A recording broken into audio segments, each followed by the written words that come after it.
খোদার কসম বাংলার তরুণ ব্রিগেডদের, বাংলার যুব সমাজদের আমি বলে যাচ্ছি, ইতিপূর্বে বাংলায় অনেক দালালের দালালি দেখেছি, অনেকের মুনাফিকি দেখেছি।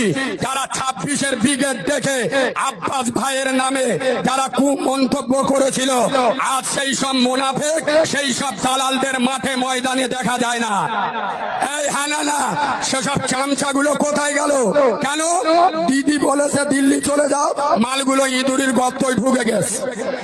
এই হানানা একমাত্র লড়াই করছে বাংলার আধ্যাত্মিক রাহবার, তরুণ যুবকদের আইকন, স্বাধীনতা সংগ্রামী, ইমান ইসলামের লৌহ মানব, ইমান ইসলামের অগ্নি পুরুষ, ইমান ইসলামের মহাপুরুষ, ইমান ইসলামের বীর পুরুষ, মুজাদ্দিদুল জামান, আমির শরিয়াত, দাদা পীরের চতুর্থ প্রজন্ম, বাংলার দ্বিতীয় ওমর, যিনি বাংলার সালাউদ্দিন আইয়ুবী, তার নাম হলো পীরজাদা আব্বাস সিদ্দিকী।